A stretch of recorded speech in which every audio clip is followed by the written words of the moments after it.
Welcome to Inside the Leather, presented by Golficity. I'm Ronnie from New Jersey, and as always, do me a favor, just a little tap on that subscribe button, all right? And like, share, tweet, retweet, all the other typical things that everyone else says at the beginning of their podcast. I'd appreciate it. Now, you might be asking yourself, what can I expect from this podcast?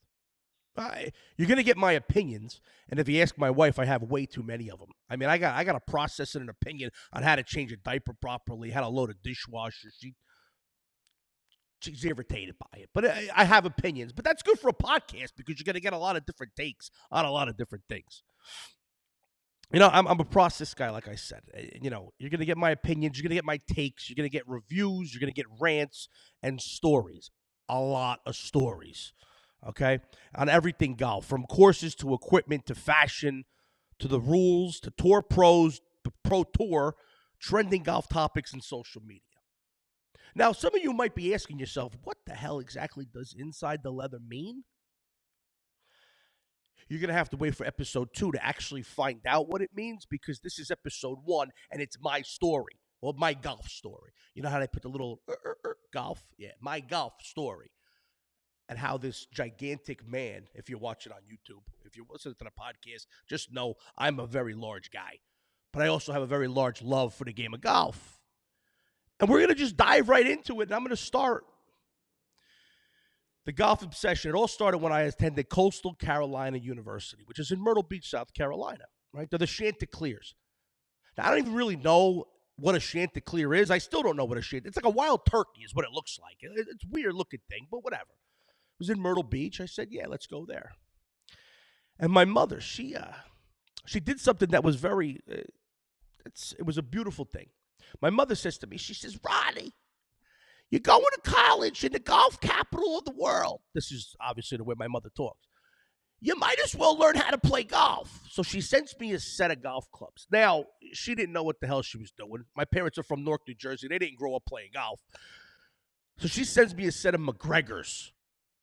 But she must have bought them at Target or something, because they were awful clubs. I don't mean to talk bad about McGregor, because they got some nice stuff. But the ones that my mother sent were the real cheap ones, you know, like the $50 for the whole bag.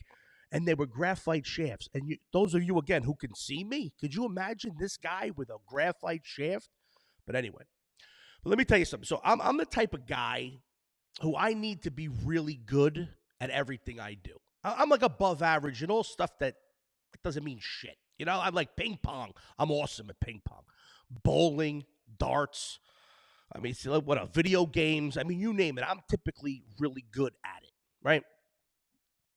So I didn't want to just be some hacker on the golf course. So I said, I gotta think about this. I gotta plan. I gotta strategize here. How am I gonna do this? I got this set of clubs. My condo in college was on Myrtlewood Golf Course. Beautiful. I walk right out the back door. I'm playing golf. So I said, how can I do this? So I used to bartend, okay? So I bartended at Club Boca at Broadway at the beach. It was like the hottest nightclub. And I knew a lot of people. So what I started doing, and I hope any of my old bosses or the owner of the place isn't watching this, but you know what, the statute of limitations has passed, so I don't really care. I used to give away a lot of free drinks, all right? And especially on Friday nights to anybody who worked at a golf course. Free drinks on a Friday night at the number one nightclub in Myrtle Beach equaled free cart fees for me whenever I wanted, okay? So I'm talking not just your typical $50 a round course. I'm talking about $200, $300, $400 a round, like the really nice courses. So, okay, so boom. Free drinks for free golf. Awesome. Now I got to find who the hell am I going to play with? Because, again, I don't know what I'm doing. So I had another idea. Now, Coastal Carolina is a Division I golf team. They're awesome. As a lot of you probably already know, that's where Dustin Johnson went to college. And he had a very good time when he was at Coastal Carolina, which we're going to dive into some of those stories maybe later on. But it was a beautiful, beautiful, beautiful thing. So I 3 guys in my business classes, right? They were actually from Spain. They were on the golf team at Coastal, scratch golfers, nice guys. And I went up to them and I said, hey, listen, I have access. So now, when you're on the golf team, the golf team at Coastal, you are given, I don't know, maybe 5 to 10 courses that you could play at for free whenever you want because you're on the team, right? But they're not the courses that I can get these guys on. So I said, would you like to play free golf at these courses? Their eyes lit up. They went nuts. They're like, yeah, how do we do that? I said, well, the only thing you have to do is you're going to teach me how to play golf. They were in. Awesome. We're ready to rock and roll. Let's do it. So I had free drinks for free. I was given free drinks for free golf. I was given free golf for free lessons. Now I'm locked and loaded. These guys are phenomenal too. And I was like a blank canvas. I was for them to just create a Picasso. I had no habits. I had no bad habits because I didn't have any habits. I didn't know what I was doing. So I learned the right way. And I got really good at the game really fast. I used to play with my buddy Greg Mao, my buddy Tom. We used to have a lot, played golf. It was just golf, right? It was 8 o'clock in the morning to 10 o'clock was my classes. I was done by 10 a.m. every day.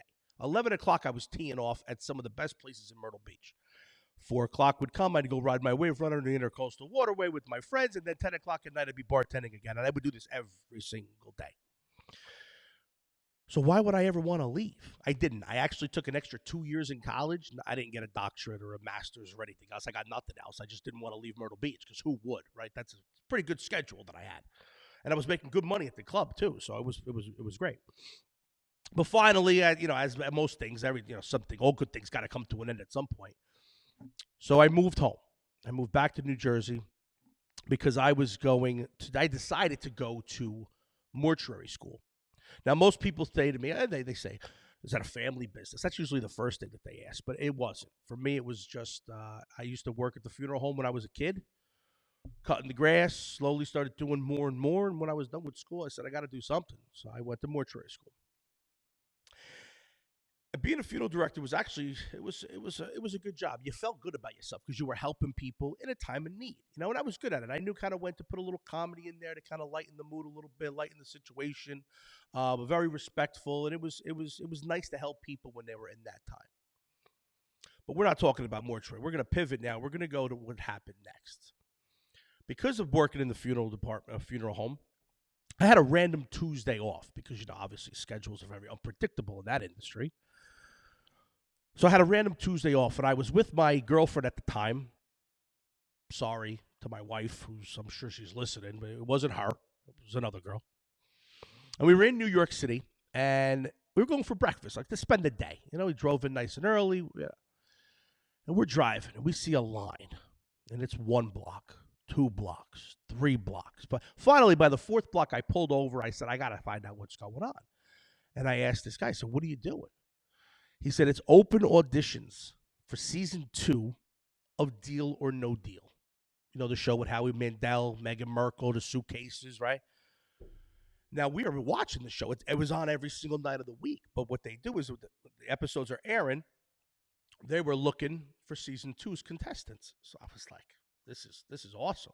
I looked at my girlfriend. She says, you got to get in this line. I said, I know. So we did.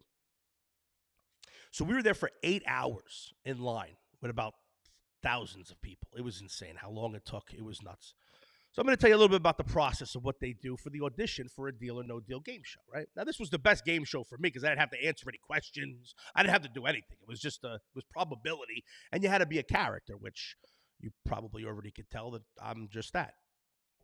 So anyway, we're in line. We finally get to the front of the line, and what they did was they had 10 tables set up inside of a nightclub. And they had a producer behind each table. They bring in 100 people at a time. So the fact that it took 8 hours tells you that there was a tremendous amount of people. We're talking 7,000, 8,000 people there. We get to the front of the line. I'm the 10th person. So I was lucky enough. Now, all day we're prepping. And obviously, it was the 10 people in front of me I was at the table with. So I knew these people, And and we're thinking about what could they ask. And they ask a very simple question. What would you do if you won the $1 million? I got it. I no problem. I got it. Right? I've been thinking about it all day. The first person goes and they give a little bit of a sob, kind of feel bad for me kind of story. Some needs to pay some bills and that type of stuff. But it seemed like everybody was given that type of answer. And I thought to myself, that's not what these people want to hear. You're looking at 8,000 people. I bet you 6,000 of them have problems. Everybody's got problems. Everybody's got some medical bills, things that they could. Obviously, money is going to do that to you, right? You're going to be able to do a lot of things with $1 million. But when they got to me, I basically looked at her and I said, "Do you want the truth?" And she says, "Yeah, give me the truth." And I said, "I would call my if you gave me $1,000,000 right now, I would call my Uncle Sammy. We'd go to Vegas, and I would blow it all on a craps table because why not? I'd like to turn that free million into like 20 million because $1,000,000 nowadays, really doesn't go that far, especially if you live in New Jersey. But anyway, so she thought that answer was cute. Okay, so she says, okay. She gives me a follow up question. Now, nobody else had gotten a follow up question. The follow up question was, why should you be on the show? So I looked at her and I said, well, I have a unique ability that nobody else here has. I talk to dead people. And she looks at me with a dead face, like she's shocked. She don't know what to say. And she says to me, finally, she says, well, what do they say? What do you mean, what do they say? They don't say anything. They're dead. I'm a funeral director. What are we talking about here? Are you serious? They don't talk back. I talk to them all day. So she thought it was funny. And then she asked me if I can dance. And I don't know what came over me in this moment in time. I guess I was just jacked up by the fact that she liked my answer. I felt like everything was going good. She asked me if I can dance. And I ripped off my shirt. And I started doing like a little magic Mike routine. I don't know why, but I did. And anyway. So I'm thinking this is great, right? I get a golden ticket.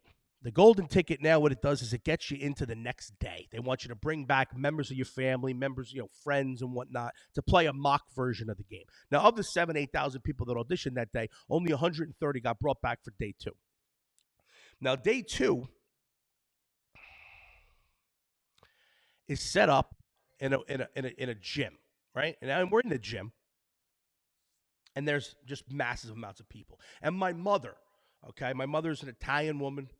She loves to cook, and she's a phenomenal cook, right? So she thinks it's a great idea to bring food for the entire staff of Deal or No Deal. She says, well, Ronnie, they got to eat, Ronnie. Everybody, they're there all day. Plus, it probably won't hurt if they like you if you feed them. Okay, not bad. So my mother makes 50 chicken cutlet sandwiches on the best bread. My parents lived next door to a baker. It was the best. Phenomenal, right? These sandwiches are to die for. Now, I'm going to pause the story there, talking about sandwiches. A word from our very first sponsor. I know you might think, wow, this guy's got a sponsor on episode 1, but we do. Anyway, you know that feeling you get after a long round of trying to save bogey all day, barely breaking 100? You know it, pissed off and starving. The last thing you want to do is worry about where you're going to go find a decent lunch. But don't worry, Big Ron's got you covered. Head over to Sparrows in Montclair for a quick bite. These guys take the traditional family recipes and mix in a little modern flair to produce quality, authentic Italian specialties and monster sandwiches. These things are gigantic, right? Try the Paisano. That's my favorite. It's got the Duke's mayo. You got to try the Duke's mayo. It's really good stuff. They got a nice little social media following. Anyway, Duke's mayo. Listen, tell them over there at Sparrows that Ronnie from New Jersey sent you, and you might get like a nickel off your bill. A nickel. Save a nickel. You can use it as a ball marker, all right? Sparrows Deli and Catering, located at 197 Bellevue Avenue in Upper Montclair. Now, when you say Upper Montclair, you got to do it with your pinky out, all right? Love it. It's a beautiful place. Check them out. So back to the story. So we just got done feeding the entire staff of Deal or No Deal. And they bring us in to the room, all right? They want you to, they're trying to, bring up the anticipation. They want to get you jacked up and fired up. They want to see how you and your family and your friends, you react to good things and bad things, right? So it's all manufactured. It's all bullshit, really. But you got to play along, right? You got to play it up a little bit. You got to be a little bit of an actor, okay? So what they say is, all right, we're going to play mock version of the game to see how you react, yada, yada, yada. They basically said that, you have to get a certain amount of money or higher in order for it to go to the producer, whatever. They go to each of the people and they say, we want you to introduce yourself, tell us your name, where you're from, and your relation to Ronnie. Okay, great. Got this. I got my mom. I got my brother. I got my cousin, my lunatic cousin, who's a firefighter. He's out of his mind. My father. I got my Little League football coach. I had to bring Ray. I had to bring my Little League football coach was there, just in case they needed to hear a little backstory about how athletic I was back in the day. So anyway, we're going through it. First person to go is my mother. Okay? Camera's on her, looking right at her, and they say, They give it a point. She sees the red light on the camera and she completely freezes. I mean, totally freaks out. And I'm over here sweating now. I'm going to you like Ma, hello, like, what are you doing here? You're my mom. Your name is Joan. Like, come on, you're blowing this for me, Ma. I'm sweating, right? So finally she picks it up and she says something. I don't know what she said. Then my brother goes, he was hesitant too. I mean, it's a different feeling that you get when all these people, these big cameras. I mean, it was kind of nutty. But anyway, so we move forward and we start playing the mock version of the game, right? Everybody, once my cousin Mike went, everybody loosened up and everybody was really good because he was just out of his mind. So we're playing the mock version of the game, right? And we get down to the final, two cases, right? And it was either $0 or $1 million. Now, whatever, right? They figured it out, a way to make it that, so it was all or nothing, okay? And I'm sitting there and I'm hamming it up for the camera. I'm debating. I said, I'm gonna try to just give the anticipation, right? The suspense. I'm building it up. And my father out of nowhere says to me, pick case number 7 for Mickey Mantle. Pick number 7 for the Mick. So I looked at I said, yeah? Give me case number 4. Completely, immediately went against what my father was telling me to do, right? And then a beautiful thing happened. The 4 case was $1 million. I lost it all. Everybody started screaming and yelling at me. I dropped to my knees. I put my hands up in the air, and I'm yelling, why? Why me? God, obviously, it's all BS, but we're just hamming it up for the camera.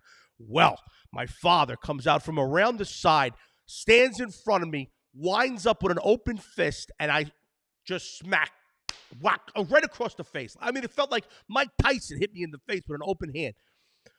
And he yells at me, you stupid son of a... You never listen to what I'm saying. I told you to pick number 7 for Mickey Mantle. And he's losing his mind. Veins are popping out. His face is all red. Now, my face is completely red because I got his handprint all over my face. And I'm sore for like 2 days.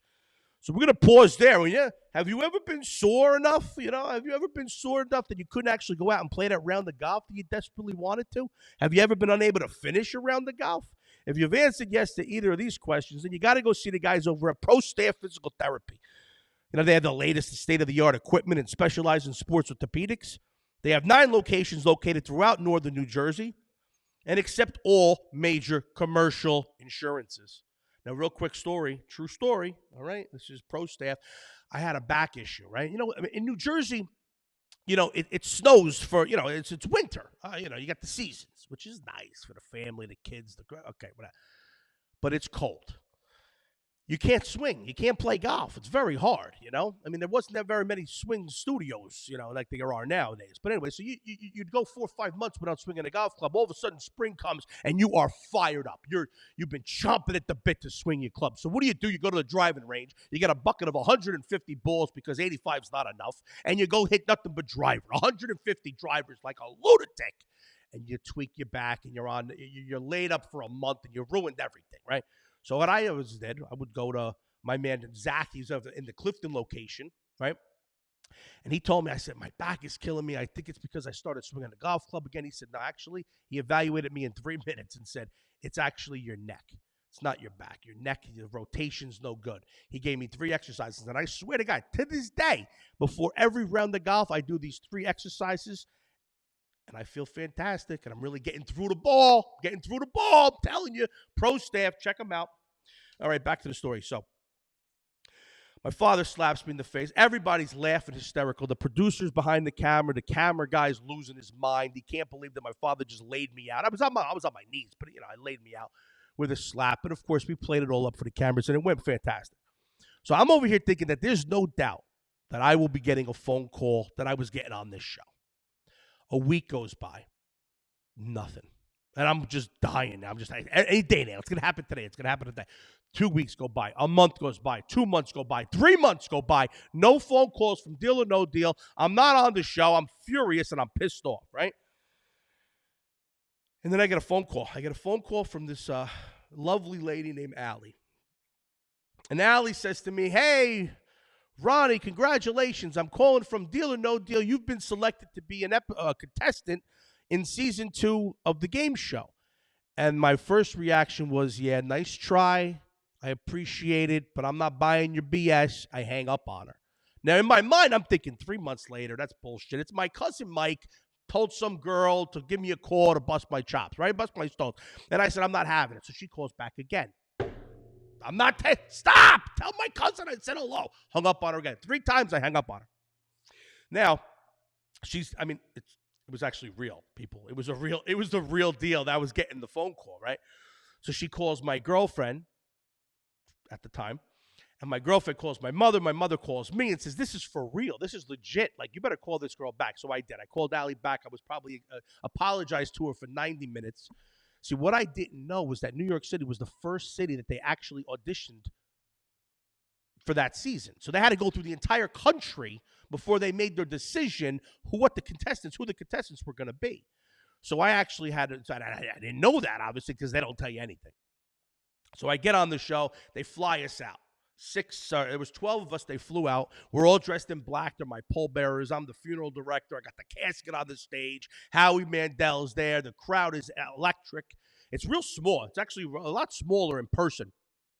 It looks a lot bigger on TV, but you got the girls. They're just, oh my God, I'm talking like the hottest women on planet Earth, all right in front of you. Bright lights. I'm sweating. They needed to use a ShamWow on my forehead because I was dripping from the lights. It was so hot.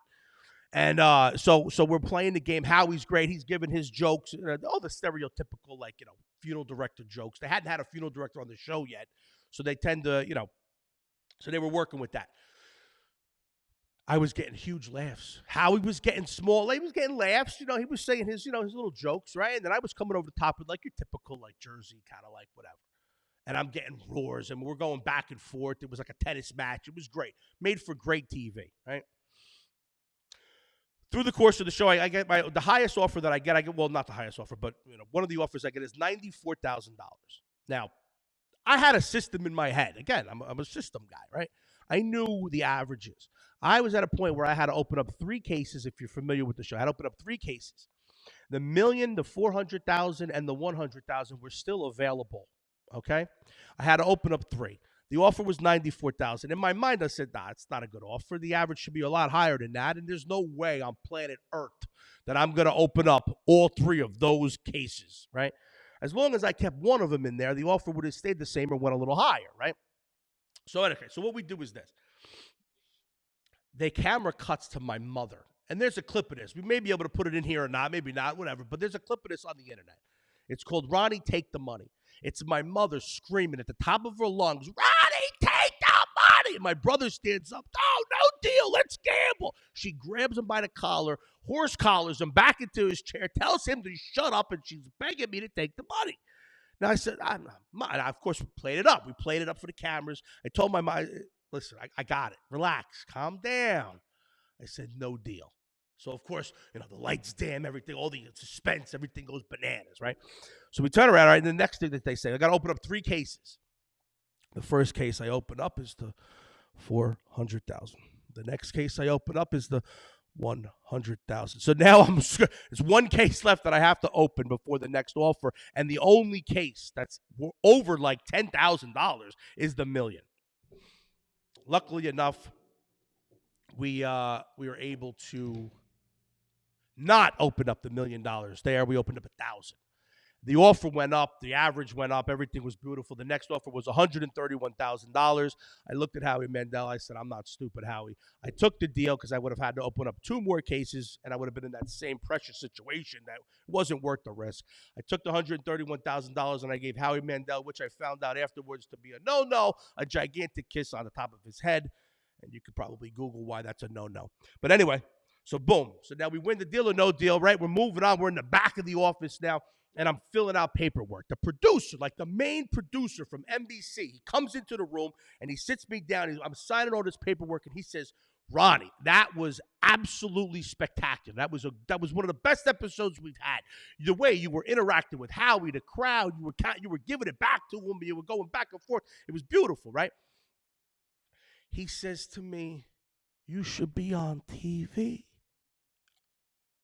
That's all I needed to hear. That was it. You just handed me a check for $131,000, and a producer, albeit from a game show, he lived in L.A. He must have produced other things too. He said that I had something that was missing in L.A.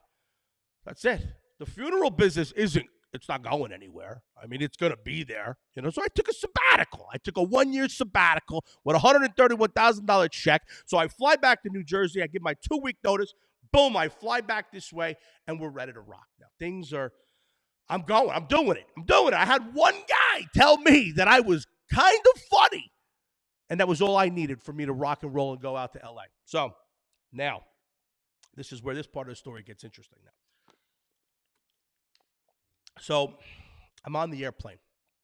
I packed a suitcase. Now, people, I don't know anybody in Los Angeles.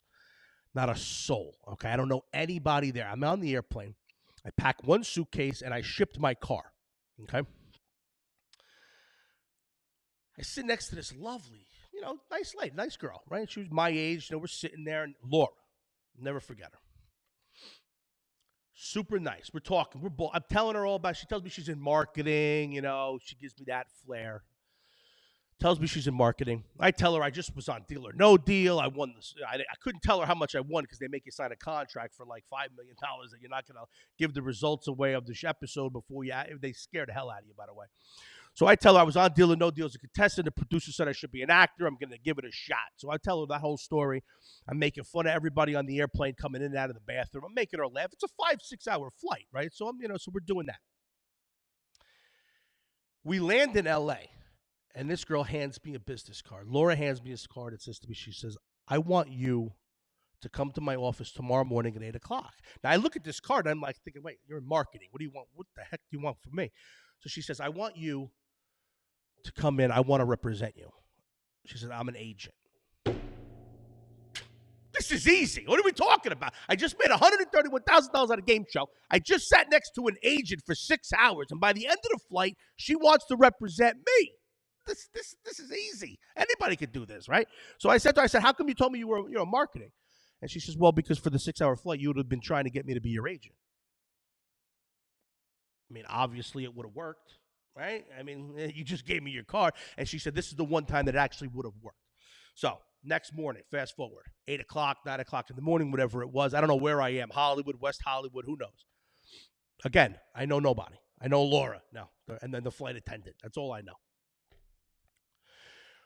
So we're signing paperwork, and I am now represented by this agency, okay? Girl walks by, another girl, never met, Veronica.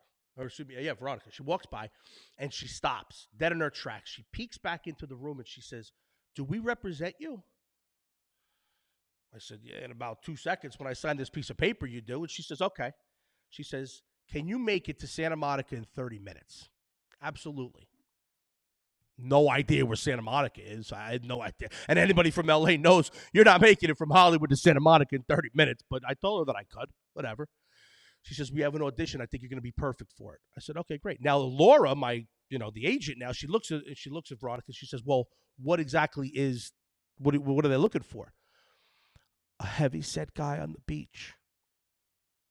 So that was like a shocker. It was a crusher. Right away, she comes in, she sees me. She stopped like she just saw Brad Pitt, but she stopped and saw me because she was looking for a heavy-set guy on the beach. So, okay, whatever. I fit the description. I don't really care. Whatever. I'm going to go. So I go.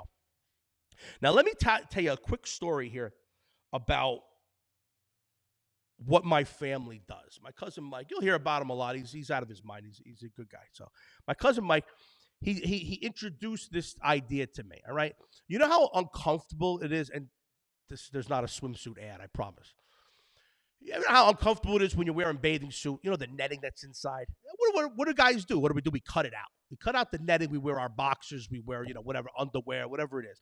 But that's cotton and soft. And what happens when it gets wet? It never dries, and you're uncomfortable. You start chafing like it's a mess, right? So my cousin Mike had a brilliant, I don't know where he got it from, but he tells me this brilliant idea. Wear a Speedo. Now, we're not European, right? We're not European, but you wear a Speedo underneath your trunks. Cut out the netting where the Speedo is comfortable. It actually really is comfortable. And it's a little funny when you drop your drawers and you got a Speedo on underneath. It's good for comedic value, right? So he turns around and he tells. So I do this now. So I have so basically this was my long-winded way of telling you that I actually owned the Speedo without making it look weird. Okay. So anyway, so I had a Speedo. So I said, okay, they're looking for a heavyset guy on the beach. I'm gonna wear my Speedo, and I have my track pants. The old like Adidas, like real real jersey. I had the snap pants, the Adidas warm ups.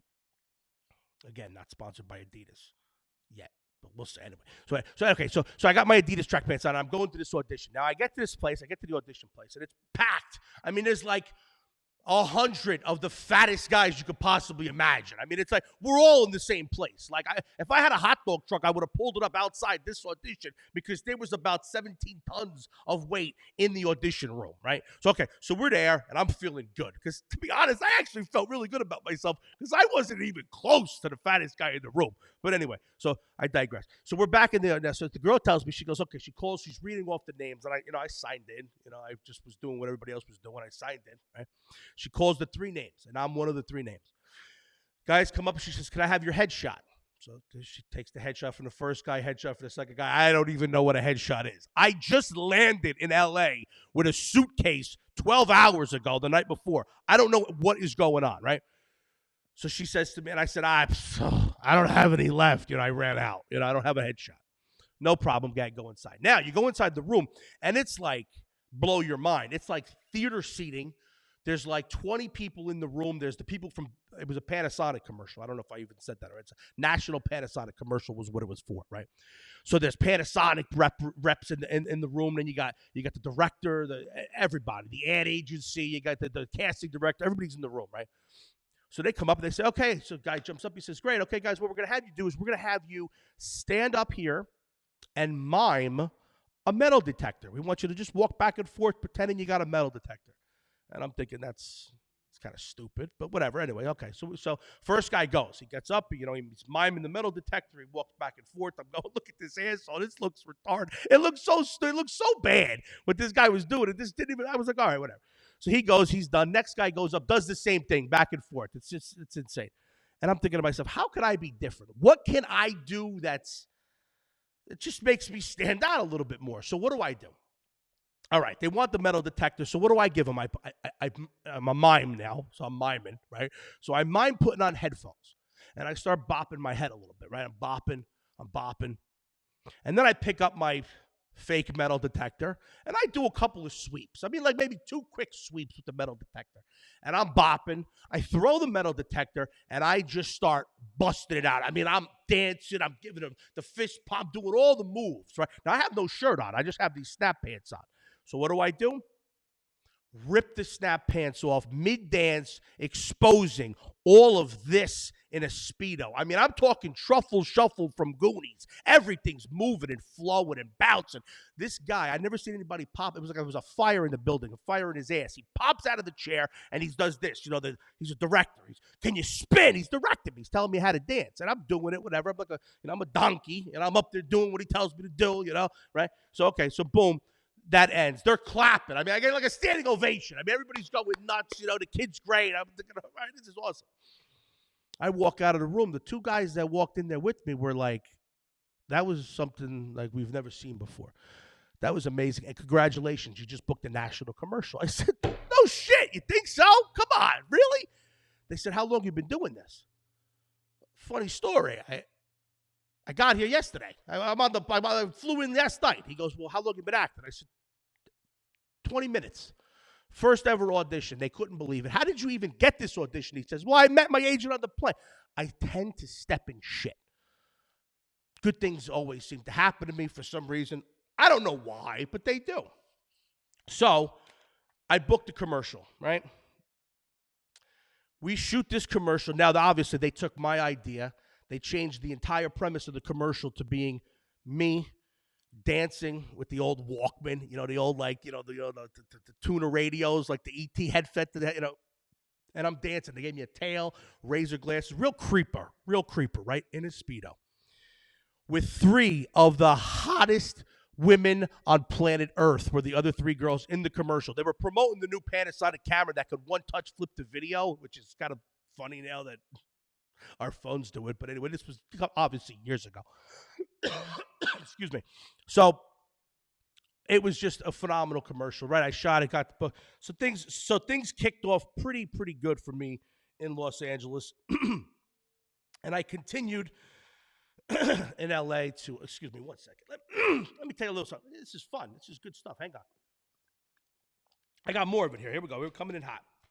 So I'm in LA now for 10 years. I did a bunch of stuff. I did a Britney Spears music video. I Want to Go. Look that up on YouTube. It's pretty good. I did a nice part in there. I look sexy. Weeds.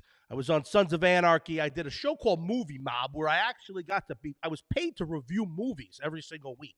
It was amazing. I mean, got paid to go watch movies and tell people what I thought about it. That's why this might be a pretty good podcast for you to stay tuned to, right?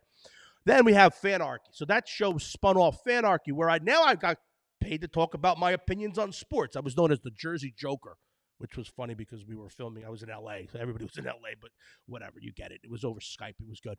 Good stuff. So I did that. You know, it's something about Los Angeles. It's 85 degrees and sunny every single day of the week. When it rains, it's like the whole city shuts down because no one knows what to do.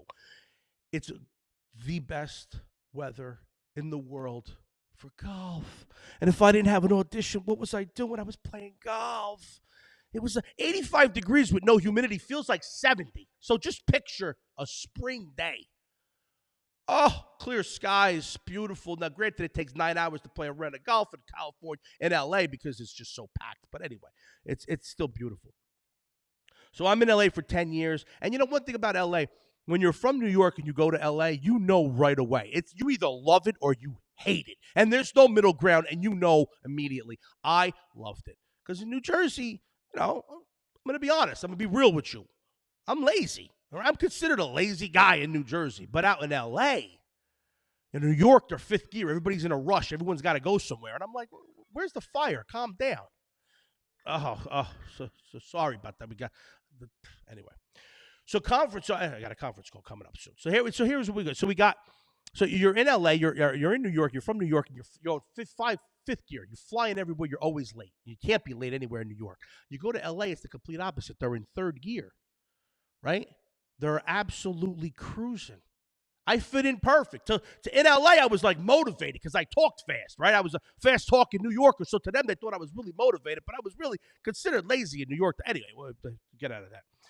But New York LA is a beautiful place. I was one of the New Yorkers, New Jersey people in LA that loved it. I loved the weather. I loved the pace of life. I loved what I was doing. I mean, I was acting. I did, a lot of commercials. I made a good living for 10 years, and I met a lot of famous people.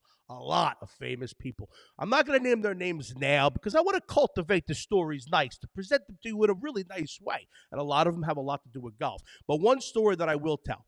Now, a friend of mine, Johnny Danks, who ended up becoming one of my roommates, one of his previous roommates was Jerry Ferrara. I don't even know if I should say his name, but anyway, Turtle from Entourage, right?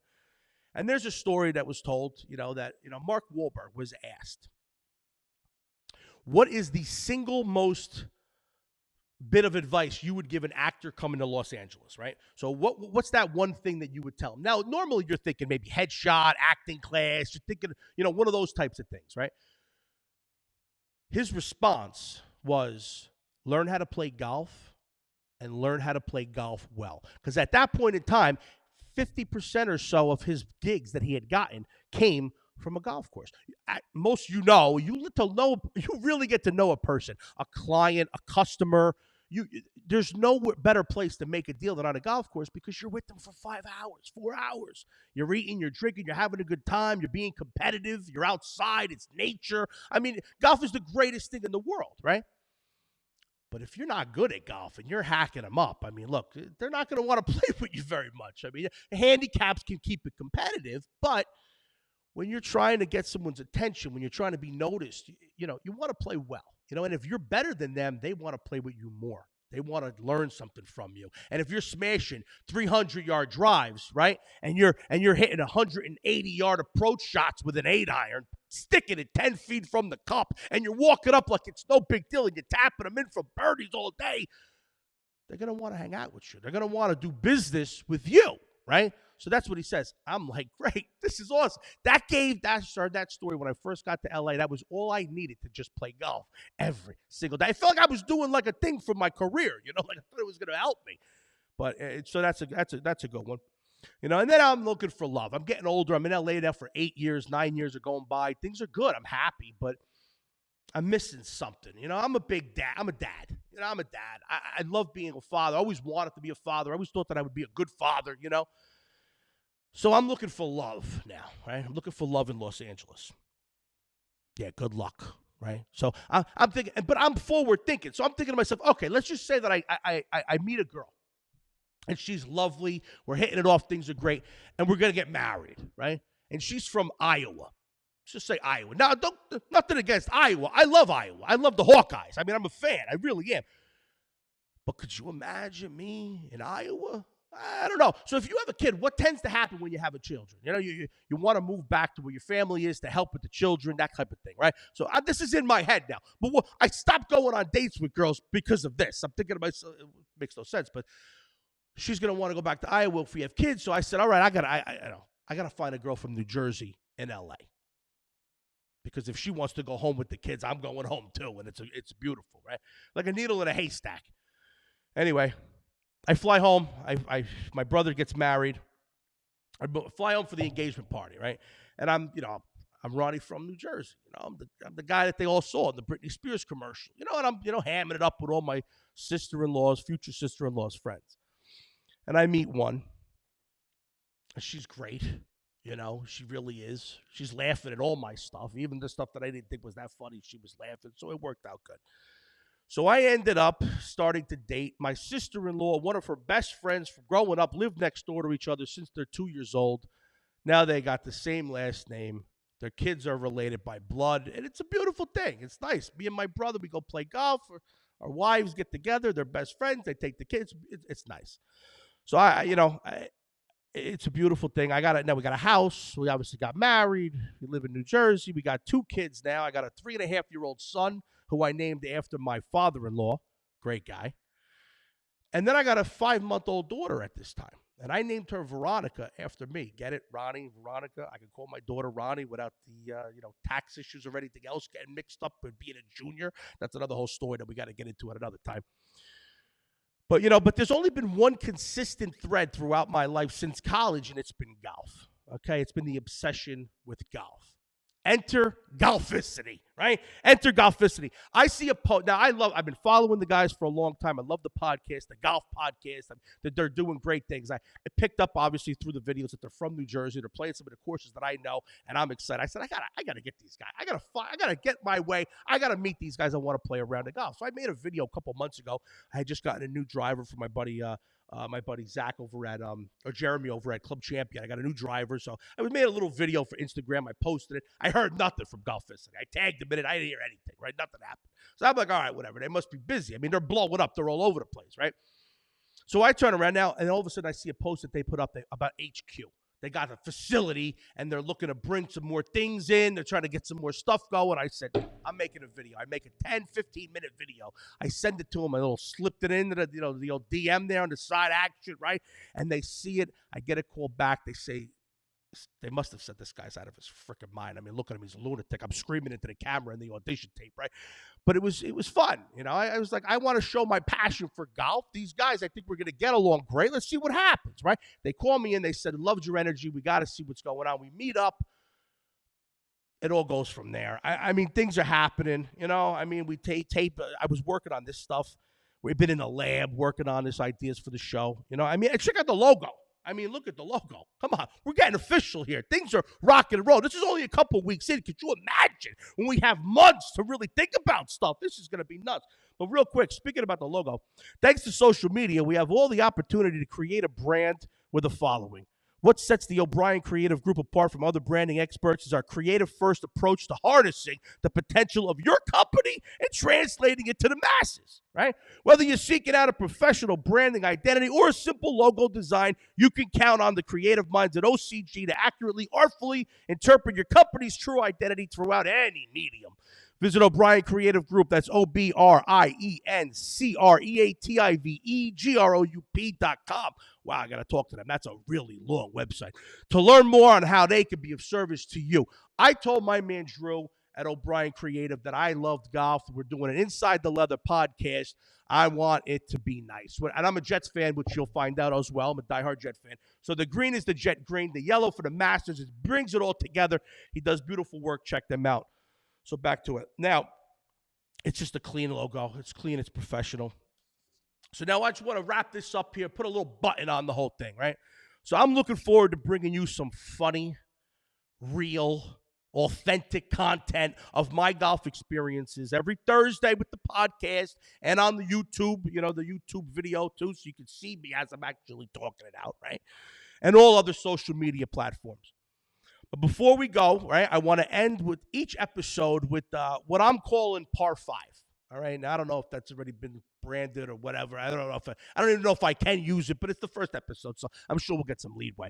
But Par 5 is 5 golf questions that you would not want your husband, wife, girlfriend, mother, whatever, to know the true answers to. Okay, but before that, Par 5 is our last one, I promise. Par 5 is brought to you by AIM Health, the Spine and Regenerative Medicine Institute. Back pain puts you out of the game. Knees won't let you get up those stairs. Elbow pain killing your golf swing. Fear no more. Relief is around the corner. Dr. David Perna is no stranger to human performance. A former All-American football player and national-level Olympic powerlifter, Dr. Perna has been serving the prestigious orthopedics department at Mount Sinai. He is now serving the greater New Jersey area at AIM Health. We offer the most advanced non-surgical treatment for spine pain relief, sports rehab, and body regeneration. Book your consultation now and get back in the game. Call us at 973-251-2198 and visit us at drdaveperna.com. Listen, I had an outing, a tournament, right on a Tuesday. I went and saw Dr. Dave that morning. He did his magic on me. Best round of 2019. I swear to God, I'm not even kidding. They're over in Livingston, New Jersey. Check them out. But here we go. Wrapping it up, I promise. I don't know how long we've been going, but it's probably too long. Par 5. Here it goes. And I don't even know why I'm going to answer these questions because my wife is listening. So I'm just basically throwing myself into the doghouse voluntarily here. The most money, question 1.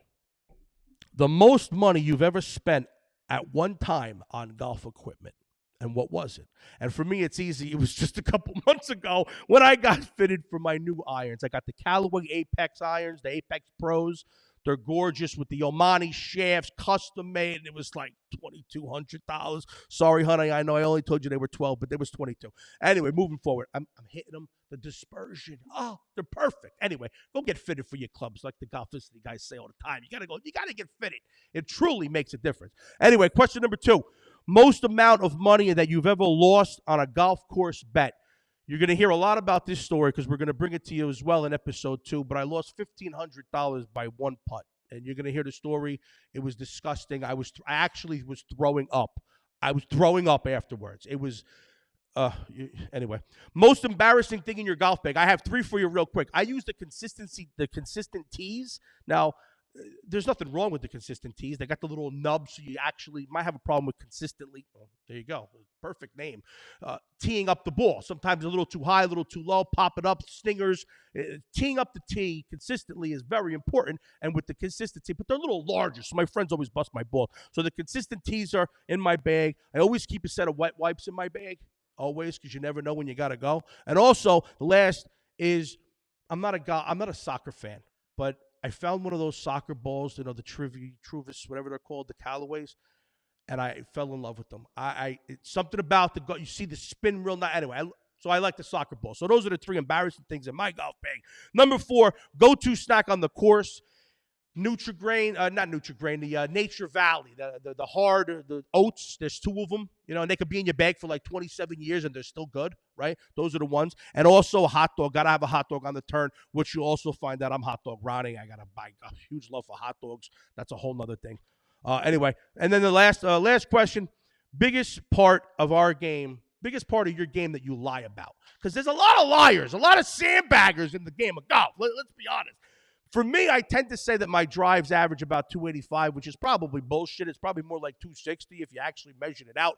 But they go far, and it looks good because I give a grunt when I hit, and the ball really explodes off my club. So the effect, the feel. So I think people lie about how far their drive goes, and also their handicap, which is another thing you're going to find out.